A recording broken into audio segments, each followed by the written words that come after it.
نانا جان ظالموں نے کس قدر بے رحمی کے ساتھ عباس کو شہید کیا ہے۔ امام حسین کا جسم خون میں ڈوبا ہوا پڑا ہے۔ امام حسین کے سر سے آسمان تک نور ہی نور پھوٹ رہا ہے۔ جب اللہ کا خوف انسان کے دل میں نہیں رہتا اور حکومت وقت کے اندیشے کا بھی کوئی خطرہ نہیں ہوتا تو عظیم سے عظیم تر گناہ کرنے اور بڑے سے بڑا ظلم ڈھانے پر اسے کوئی ڈر نہیں ہوتا۔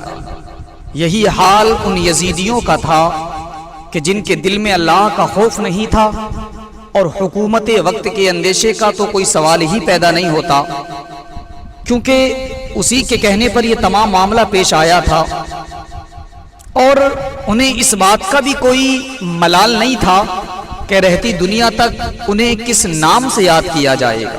تو انہیں ہر طرح کا ظلم و تشدد کا پہاڑ ڈھانے پر انہیں کوئی چیز مانے نہ ہوئی۔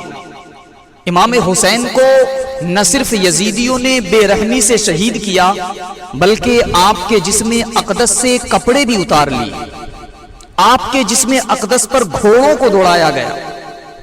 آپ کی لاش پر گھوڑوں کو دوڑایا۔ آپ کی ہڈیوں کو چکنا چور ظالموں نے کر دیا۔ اور اسی پر اکتفا نہیں کیا، آپ کا تمام مال و اسباب بھی ان ظالموں نے لوٹ لیا اور خواتین اہل بیت کی چادروں کو چھین لیا، اہل بیت اطہار کے جسموں سے دوپٹوں کو چھین لیا اور آپ کے خیموں کو بھی جلا دیا گیا۔ میں چند باتیں آپ سے وہ عرض کر رہا ہوں جو کربلا کے بعد میں پیش آئی تھی۔ کربلا کے بعد اہل بیت اطہار کے ساتھ کیا سلوک یزیدیوں نے کیا تھا۔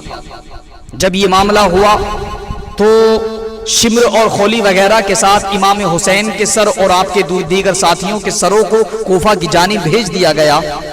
اس رات خود ابن سعد وہاں رکا اور صبح اپنی فوج کے مقتولین کی لاشوں کو جمع کیا اور جمع کر کے ان کی نماز جنازہ پڑھی اور نماز جنازہ پڑھنے کے بعد ان کو دفن کر دیا گیا۔ لیکن حق کی راہ میں شہید ہونے والوں کی لاشوں کو یوں ہی بے گور و کفن چھوڑ دیا گیا۔ پھر خواتین اہل بیت کو یوں ہی کھلے آسمان کے نیچے ساری رات پڑا رہنے دیا اور صبح ابن سعد ان اہل بیت کے لٹے ہوئے اور بچے ہوئے قافلے کو لے کر خود بھی کوفہ کی طرف روانہ ہونے لگا۔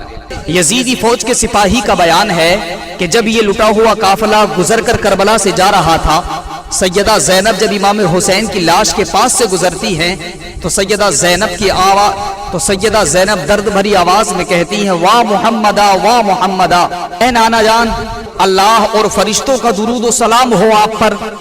امام حسین کا جسم خون میں ڈوبا ہوا پڑا ہے۔ امام حسین کے جسم کے اعضاء بکھرے ہوئے پڑے ہیں۔ امام حسین کو ظالموں نے بڑی بے دردی سے شہید کیا ہے۔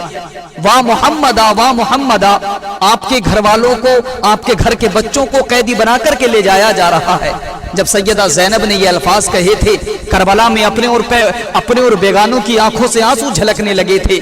ابن سعد اس لٹے ہوئے قافلے کو لے کر کے آگے بڑھتا ہے۔ راستے میں ایک گرجا گھر پڑتا ہے اور اس گرجا گھر پر جب شام کے وقت یہ لوگ پہنچتے ہیں، لٹا ہوا قافلہ لے کر کے جب یہ پہنچے ہیں، انہوں نے چاہا کہ رات کو اس گرجا گھر میں گزار لیا جائے، لیکن جیسے ہی گرجا گھر کے قریب پہنچے، انہوں نے ایک دیوار پر ایک سطر کو ایک لائن لکھی ہوئی دیکھی جس کا ترجمہ یہ ہے کہ جنہوں نے حضرت امام حسین کو شہید کیا ہے وہ حشر میں اسی حسین کے نانا جان سے شفاعت مانگیں گے۔ جنہوں نے امام حسین کو شہید کر دیا حسین کے نانا سے شفاعت کی امید رکھتے ہیں۔ جب یزیدیوں نے اس کو دیکھا تو اس گرجا گھر کے راہب سے پوچھا، یہ سطر کس نے لکھی ہے اور کب سے لکھی ہوئی ہے؟ اس راہب نے کہا، یہ تو مجھے نہیں معلوم کہ کس نے لکھی ہے، البتہ اتنا ضرور جانتا ہوں کہ تمہارے نبی کی پیدائش سے 5000 سال پہلے سے یہ لائن اس گرجا گھر پر لکھی ہوئی ہے۔ اس راہب نے جب لٹے ہوئے قافلے کو دیکھا، چند سروں کو دیکھا نیزوں پر، تو اس نے پوچھا یہ معاملہ کیا ہے؟ جب اس کو بتایا گیا کہ یہ لٹا ہوا قافلہ امام حسین نبی کے نواسوں کا قافلہ ہے، تو اس راہب نے کہا، ظالم شرم و حیا نہیں آئی؟ ظالم دل میں کچھ اس سینے میں دل نہیں ہے؟ تو نے اپنے نبی کے نواسے کو شہید کر دیا۔ اس راہب نے طرح طرح کی باتیں انہیں سنائی، پھر کہا اگر ایک رات کے لیے تم مجھے اپنے نبی کے نواسے کا سر رکھنے کے لیے دے دو تو اس کے بدلے میں 10,000 درہم میں تمہیں دوں گا۔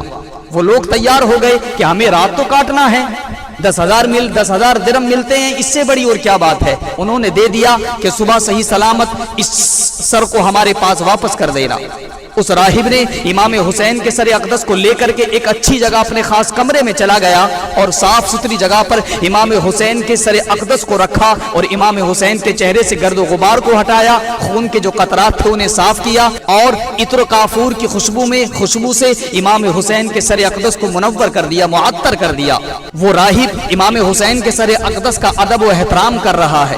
اللہ کو اس راہب کی ادا یہ اتنی پسند آئی کہ اس نے امام حسین کے سر کا ادب کیا، ادھر اللہ نے اس کے دل کی دنیا کو بدل دیا۔ اس راہب نے دیکھا کہ امام حسین کے سر سے آسمان تک نور کی شعائیں نکل رہی ہیں، امام حسین کے سر سے آسمان تک نور ہی نور پھوٹ رہا ہے۔ اس راہب نے جب حسین کے سر اقدس کی اس کرامت کو دیکھا تو اس نے کلمہ پڑھ کر کے اسلام میں داخل ہو گیا۔ میرے عزیزو، امام حسین نے نہ صرف ظاہری زندگی میں لوگوں کو ایمان میں داخل کیا ہے، نہ صرف ظاہری زندگی میں امام حسین نے لوگوں کو اسلام میں داخل کیا، بلکہ امام حسین کی یہ کرامت دیکھو سر کی کہ دنیا سے بظاہر چلے گئے، لیکن سر اقدس کی کرامت یہ ہے کہ جاتے جاتے بھی لوگوں کو ایمان، لوگوں کو اسلام میں داخل کرتے ہوئے جا رہے ہیں۔ اس راہب نے کلمہ پڑھا، مسلمان ہو گیا۔ صبح راہب نے سر اقدس کو لوٹا دیا، یہ قافلہ آگے بڑھنے لگا۔ بیچ میں اور بھی بہت سے واقعات ہوئے، لیکن میں مختصر سے وقت میں آپ کو چند باتیں اور بتانا چاہتا ہوں۔ یہ قافلہ جب پہنچا ہے ابن زیاد کے دربار میں، جب یہ امام حسین کا لٹا ہوا قافلہ پہنچا، امام حسین کا سر نیزے پر سب سے اوپر تھا۔ ابن زیاد کے دربار میں جب حسین اعظم کے سر اقدس کو لایا گیا، ایک تھالی میں تشت میں رکھ کر کے امام حسین کے سر کو ابن زیاد کے پاس پیش کیا گیا۔ ابن زیاد کے ہاتھ میں ایک چھڑی تھی، اس نے اس چھڑی سے امام حسین کے لبوں اور دانتوں پر چھڑی کو مارنا شروع کر دیا۔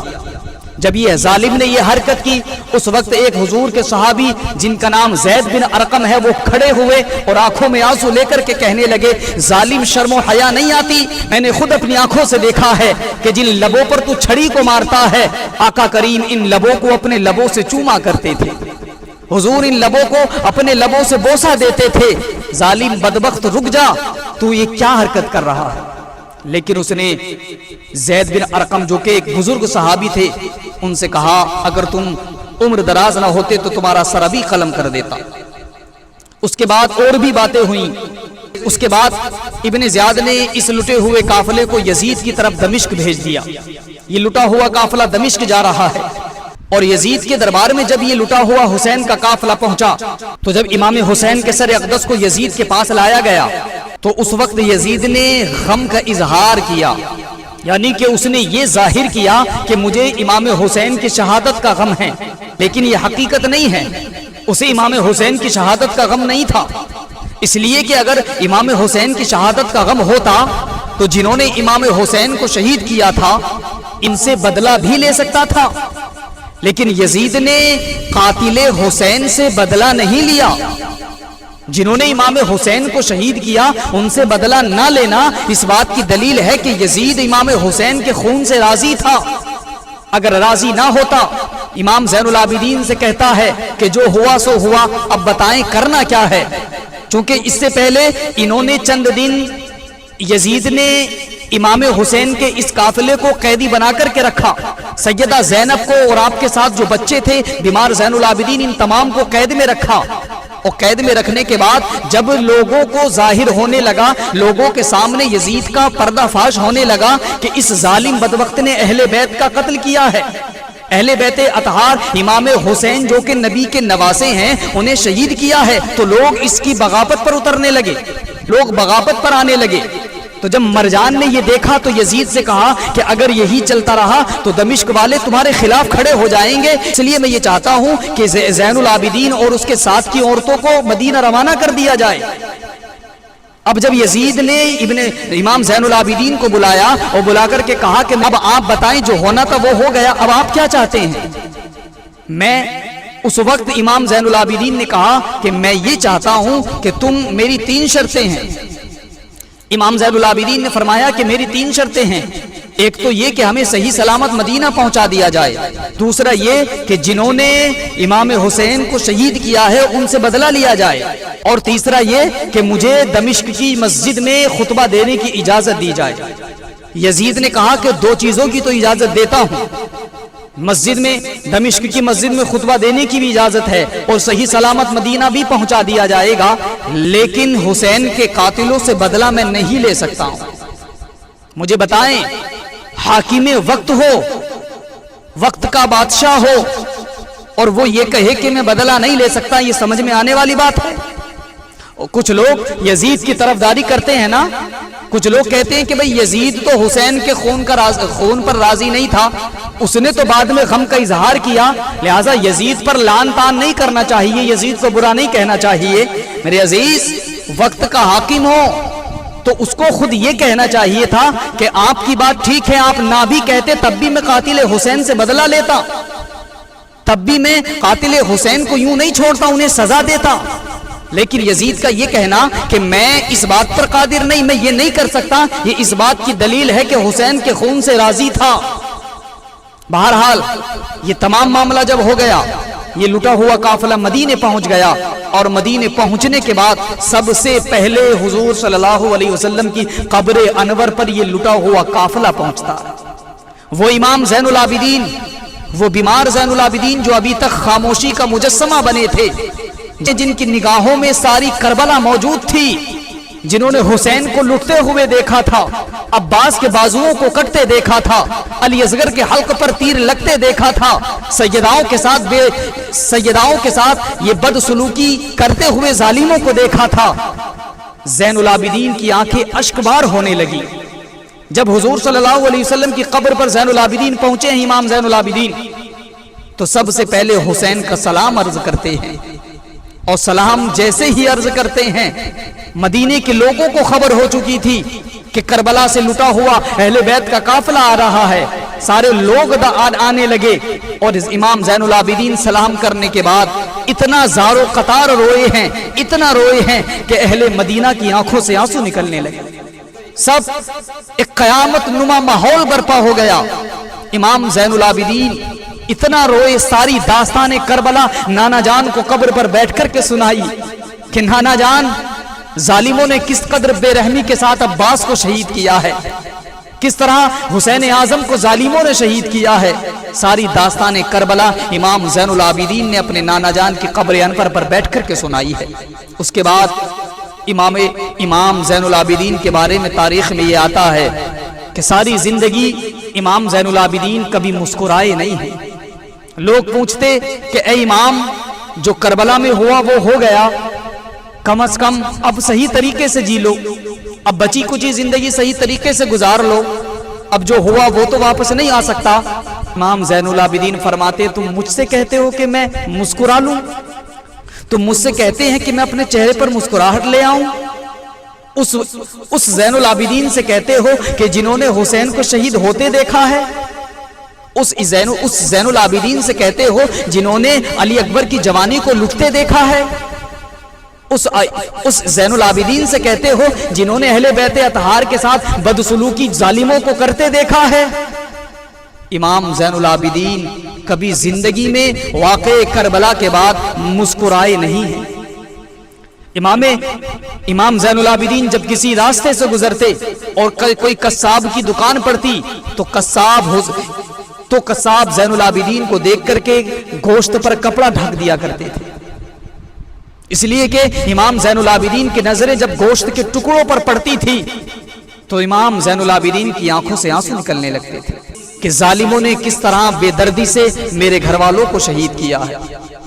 ارے بقرعید پر جب جانور کو ذبح کرتے ہیں تو ذبح کرنے سے پہلے اس کو کھلاتے بھی ہیں، پلاتے بھی ہیں، لیکن ظالموں نے کربلا میں امام حسین کو اس طرح بے دردی سے شہید کیا کہ آپ کو بھوکا پیاسا شہید کر دیا۔ تو میرے عزیزوں، مختصر سے وقت میں نے چند باتیں کربلا سے مدینے تک کی آپ سے عرض کی، اس کے بیچ میں بہت سے واقعات میں نے چھوڑ دیے، انشاءاللہ جس کو کسی اور موقع پر بیان کیا جائے گا۔ اب کربلا کے بعد کیا ہوا اس کو انشاءاللہ آگے بیان کیا جائے گا۔